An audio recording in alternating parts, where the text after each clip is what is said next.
future we can have. Up until now, science and technology has been pretty much the purview. Thank you. Science and technology has been pretty much the purview of the IITs and NITs with funding for things to happen, as has been, told by Dr. Janaya earlier, and how the Planning Commission was working and so on. And it's now, you know, we saw a great move in 91, 92 when the country moved to liberalizations, and how a whole set of private companies came into being, and that in general worked on changing what we now call India. And if you did some numbers at that time, then it would be very different. So I happen to be, in my own experience, having worked both in US and in India, it's been a very interesting spectrum to see how education has played a role when I was growing up, what it is happening today, how it happens in the US and other countries, how school education works, how university education works, and all of this. So, having worked 25 years in industry, both as an entrepreneur as well as heading founding Motorola Software Center in Hyderabad, growing that from 0 to 150 people and CMM level 5, and watching an institute like Triple IT being born at the time, and also being part of that, having set up Motorola School of Telecom at Triple IT, I feel that an institute can come into world repute if it follows a certain set of steps, as has been demonstrated by Triple IT. It's a baby when you consider universities, but it has focused and it has done certain things to get to world repute.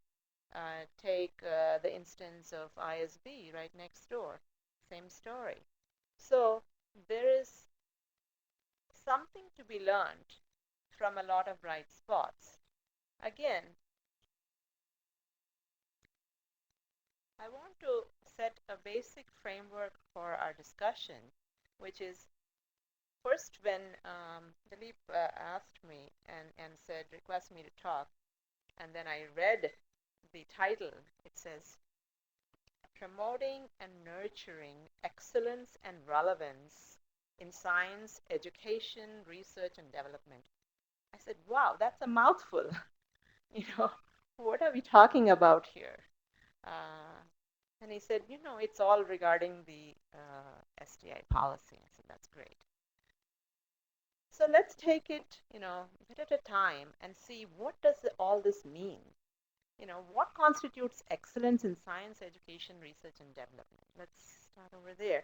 And let us examine what does relevance mean in that context. And when we talk about excellence, then we always need to have some kind of metrics. So perhaps as we go forward today in the deliberations and the discussions, we can think of what kind of metrics we would like to see and have in order to measure excellence. And there have been many models, so we can look at exploring that aspect. And then how can we have a good implementation and governance? That would be like a next step that we can look at. And what does implementation mean? What are bright spots? And then governance. So it's great to set some schemes in order, but then how are the schemes doing? How are the participants doing? How are the consortia doing? How are the public-private partnerships doing, etc., etc.? What's the model for tracking them? Who will be responsible for doing this, etc.? So those are some of the things that I think we can explore. Then once we've got all this, then are we going to be benchmarking, and are we going to be working on continuous improvement for sustainability? Because at the end of the day, we need something that works in a sustainable way. If we have just a one-off bright spot, that's not going to serve our purpose. So that being said, I will move on to, let's look at who the stakeholders might be. You know, first, we must say that we talk about science education. Science itself is not, though we would love to be it, is not one of the top interest career options for the brightest minds in the country. What's our solution here? Can we come up with a good implementation ideas that can say career options in science are going to make you brilliant stars so that we can attract a good percentage of the brightest minds to science, right? And also, is it a viable option with all the last, few decades with the IT, a lot of computer science and technology focus has been there. So engineering has been important, computer science has been important. A lot of people go to IT because there's money in it.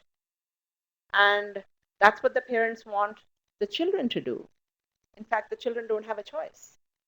We tell you, and there's a whole lot of guilt trip going on as well.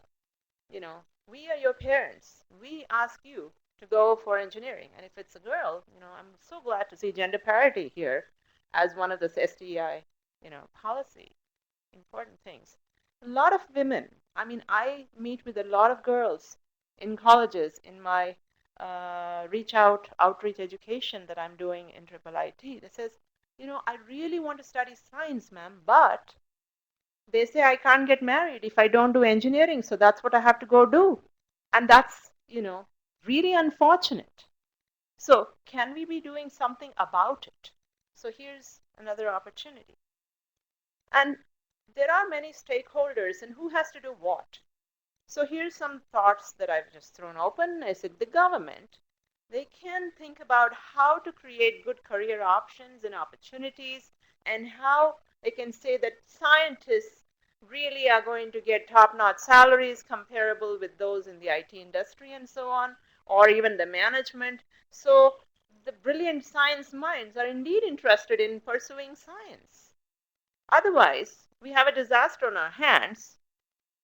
The people that are left, the brightest minds, are now going to computers or engineering or medicine, and then maybe even business. And then the remainders are relegated to science. And with those people, are we going to create implementation plans and revolutionize India? I'm sorry, no, it's not going to happen. So, can we clearly think about this aspect?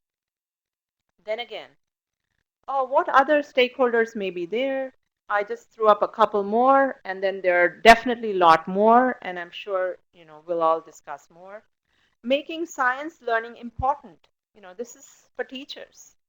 And relevant and fun. I can give you a couple examples. When I was growing up, I felt like there was a science fair, so I have to do something. So I was in fifth grade, and my father said, okay, why don't you make something? I said, I don't know what to make. He says, why don't you make a balance? Maybe, a spring balance. I said, how do I do that? And then I played around with it some. He says, you can't be told everything. You got to discover something. So that was my first foray into science. And then I created a spring balance. I hung something at the end of the hook. I put it on a board, and then I said, okay, this is 1 kg. But then how am I going to show that? So I ran to the local grocery store, and I said, here's something. Can you measure a few different things? This is 1 kg, 2 kgs, and I loaded all those things separately, and then I calibrated this. I mean, I didn't know the word calibration at the time, but then I made up the thing, and then I displayed it, and I was pretty excited about it. So to me, science became relevant because then I could actually do something with it.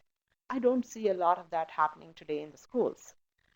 All the teachers I meet with are mostly concerned with covering up the syllabus. In fact, they use these words. They want to cover the syllabus because their bosses, the principals or the management or the HODs, ask them to cover the syllabus. And if they don't do that, then they're in trouble. So what do? They cover the syllabus. In fact, they cover it so well that the students cannot uncover anything. So what do we do then?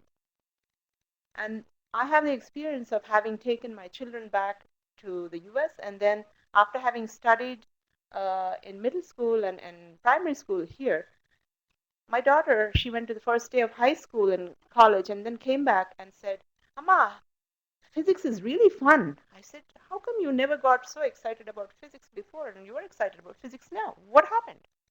Oh, all I have to do in this class is build this thing that will make this ball stay for 5 seconds on whatever I build and then fall into the hole. If it falls into the hole first time, I get an A. Second time, I get a B. If it doesn't fall, I fail. But then, of course, I'll make it so it'll fall first time. And later on, I just spoke to her last night and I asked, you were so excited about whatever you came back on the first day of physics. What was that all about? She said, of course, it was the concepts related to acceleration and velocity. This was 10 years later. And she just came back just like that with that. And I've spoken to lots and lots of engineers. I asked them, I've interviewed many to hire in my role as manager and head of companies. And I asked people simple questions about what do they know about what they learned in college, forget about school. And they said, ma'am, I studied that 2 years back. I'm sorry, I don't remember. Ask me what I did last semester.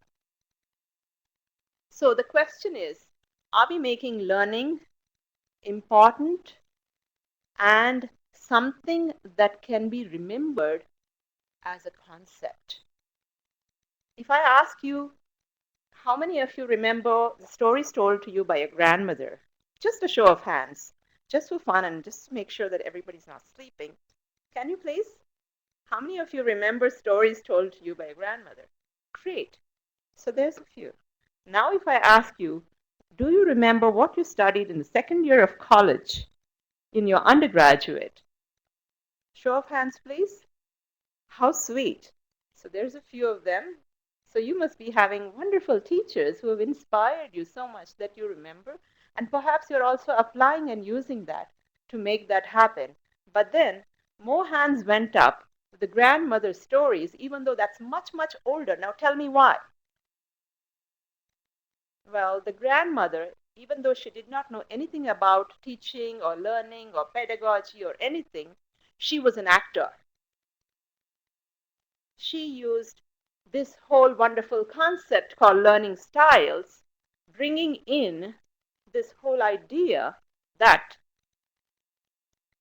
my grandchild must remember what I tell her. So she is listening, the child is listening, and then all this acting is going on beyond the 7 C's. So now the child is already imagining all this, and this vision and this visual has formed, so that all these are getting tied up, and that's what happens.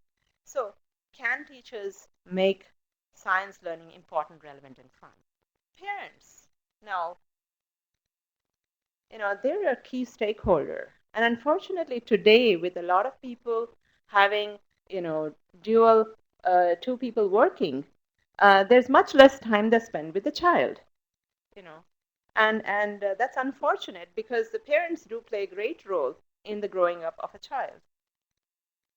And if the government and the science and technology and DST and all of this does a wonderful job of actually saying how important science is and creates all these wonderful career options and things, then parents may get very excited and start educating their children. Says, hey, you know what? It's okay to do science. I know you're interested in science. Okay, go do science. There is this wonderful career option, and then they will guide them to it. And that's the hope. So I'll leave you there. And, perhaps we can think about who the other stakeholders might be and what their roles are, or expand even these. So I'll just touch upon a few areas. I'm not even going to go into this because everybody knows this. What is science? It is inclusive. It crosses subjects. It is inclusive, and it's been coming traditionally with us for thousands of years. We know this. And it spans multiple areas and subjects. It's beyond cognition. It's affective as well as psychomotor.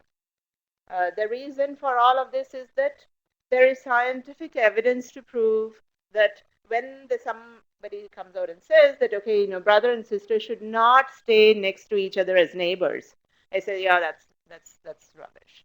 And then they actually end up saying, okay, well, if you do a statistic analysis, then you'll find out that the people who stayed as neighbors probably fought, and for whatever reasons, because their spouses couldn't get along or something else happened, or and so on and so forth, and therefore they had to.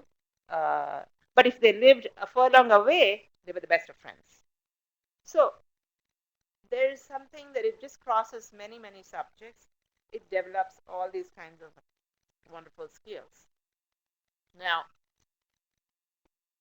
what about nurturing excellence and relevance? And we're talking about excellence. There are many models of excellence which companies have used, like Balcom Baldrige, Balance Card, and so on.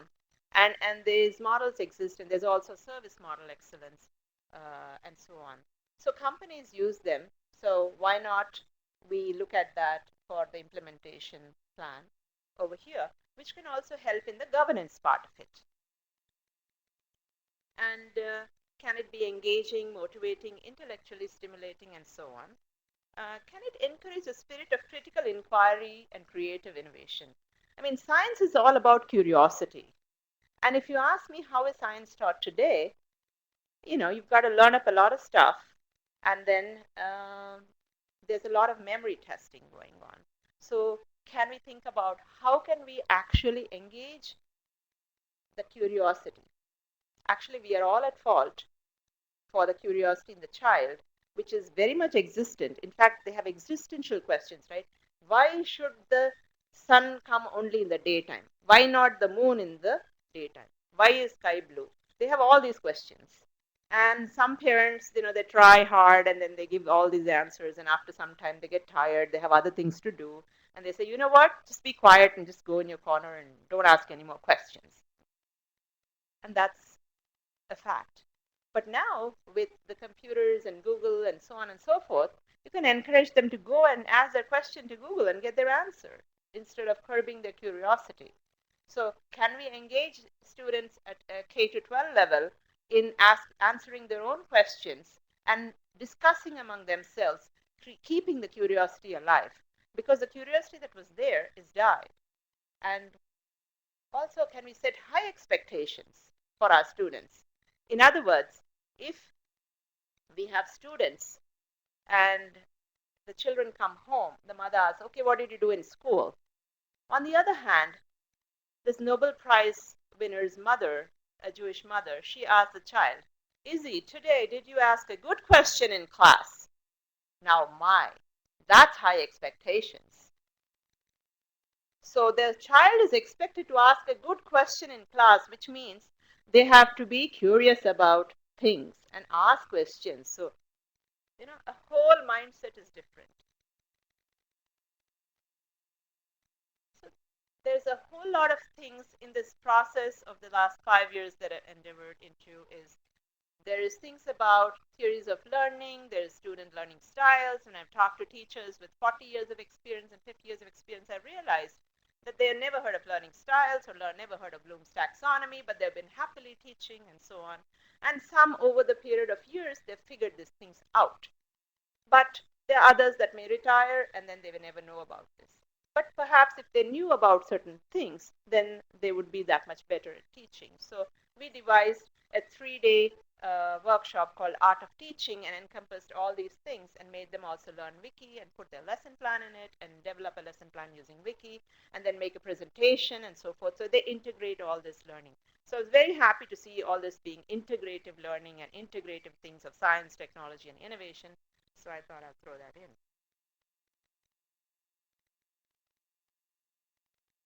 So it's really about science education, research, and development should be interdependent, mutually reinforcing, and strongly integrated. Because a lot of times we deal with subjects and departments very compartmentalized. So they learn this subject and they don't know anything what this subject has to do with the other subject. And this is true until they graduate and go to a company and they say, you solve this problem. It says, how do I solve this problem? Why don't you tell me the steps how to do this? I don't know the steps. You have to figure it out. And then what do? Well, they have to, get nose to the grindstone and they have to work on figuring it out. But then if we can make them do some of this stuff in their education, I think that would be a lot more wonderful. And doing experiments which are related to real life during schoolwork, as I have seen, my children do, I think it's exciting and wonderful. So science education, what can we do? We talked about some of those, being able to do some projects, uh, maybe some partners can come up with some creative ideas of how the things can be.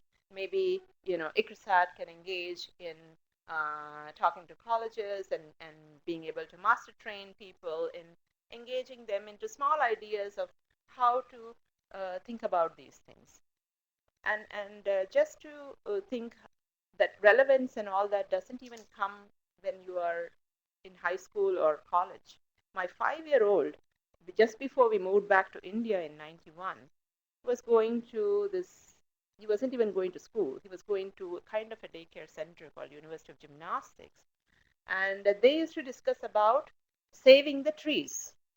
So if we do not recycle newspapers, some trees would die and then the world would lose trees. So he was very keen that we have all these newspapers stacked up that should be recycled. I said, you know what? It's too far. Why don't we just put it in the trash and then be done with it? Its trash is just next door. He said, no, no, no, no. At least 10 trees will die if these papers are not recycled. So I mean, he didn't use the word recycled. The 10 trees will die if I don't take this paper and put it there. So I'm going to carry. He started with this, with little small hands, with a little bundle and started walking. I said, okay, no problem. Let's just load it into the car and drive over there and do it. And so I've learned a lot of lessons from my children. And the thing that I can say very humbly today is that I am what I am because I learn every day from every single individual that I meet. And so many things yet to be learned. And that's what's exciting for me, the journey of learning.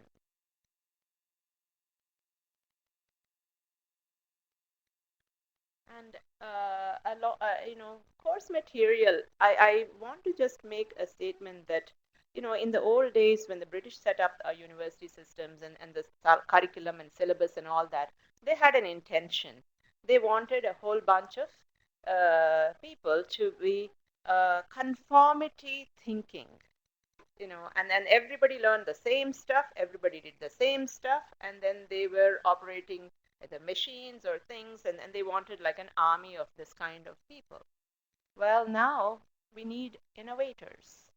So we need to think about what does that mean to our school and college education and seriously work on that stuff. And also, can we make a classroom much more humanized by the teacher walking around in the classroom and talking to students, asking doubts, as opposed to they're on the dais and the students are there and then, their distance is too hard.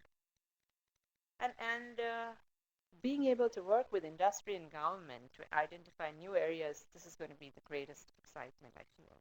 And then there's many more.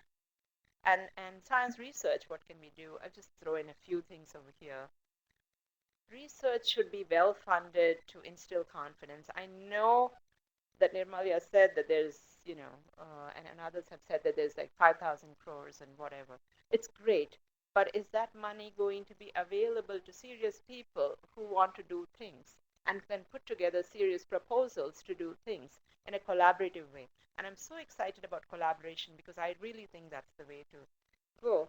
And both across regions and across the nations. And because the internet has made the world a much smaller place to live in, and we can certainly do, as we have been doing, a lot of exciting collaboration on techniques for team-based learning. See, most of our education is all about grading the individual. individual does the test and the individual gets the marks. But do we have any structured approaches for team-based learning? You know, they may say, okay, you form a group and then you do the work. And guess what? One person does the work and 3 person says, okay, are you done? Am I ready to copy or not yet? So that's a scenario. However, if we can do structured work, then they actually are more ready to face the world. And we've come across a technique called Poggle, and for the last 2 years, I've been sort of playing around with that, and we're actually experimenting with this at a college, how training all the teachers and building activities using Poggle, which is process-oriented guided inquiry learning. So that and a few others. So can we do research in that areas? And just research, is it limited to, I mean, let's talk about just relevance. India today is in a position where it might have reached food security, but has the highest malnutrition. So what is the problem that's relevant today to solve? And can we actually work on solving that? And so that would become the part of the metrics that we would try to devise to address. And does that mean that we shouldn't be doing fundamental research, basic research? Not at all. We should be doing that as well. And perhaps leapfrogging whatever is existing, because we have access to the world innovations, and we should be building on top of that and not sitting in our own little pockets and doing research and producing some incremental work and saying, now I've got a PhD and I'm done.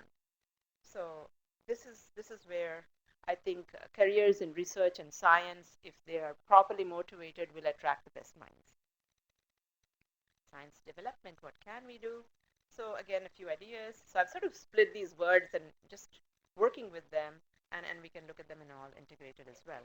So work with multiple disciplines to create innovative products, have access to VCs who are interested in a field, and teams should be able to provide feedback to educators and researchers to galvanize progress.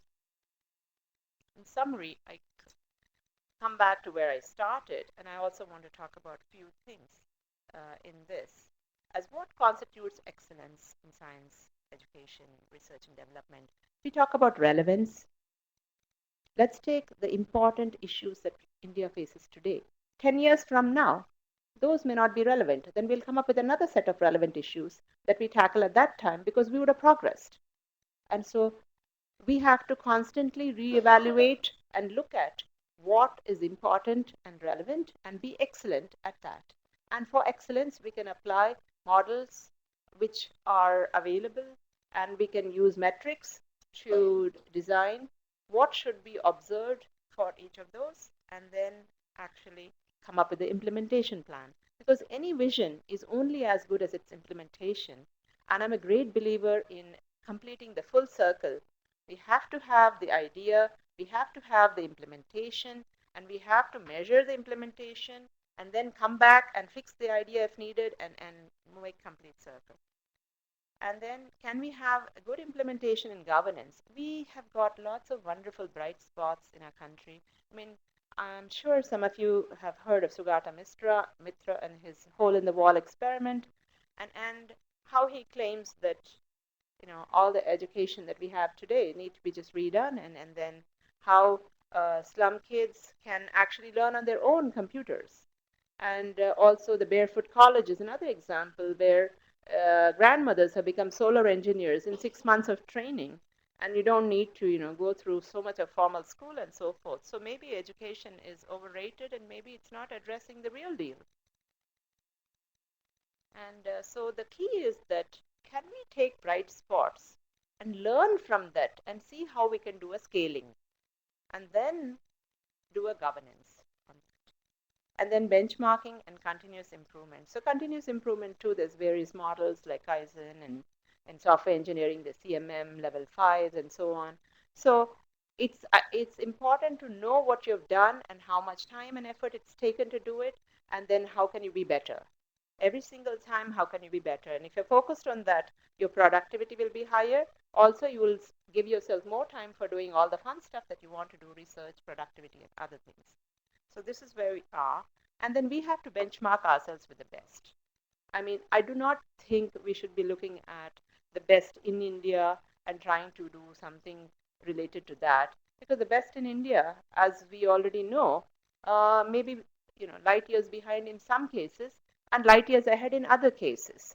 So we should, whatever field and area we look at, we should be benchmarking worldwide and then work on continuous improvement and create metrics for sustainability as well. I'll stop here and open up the fields for discussion.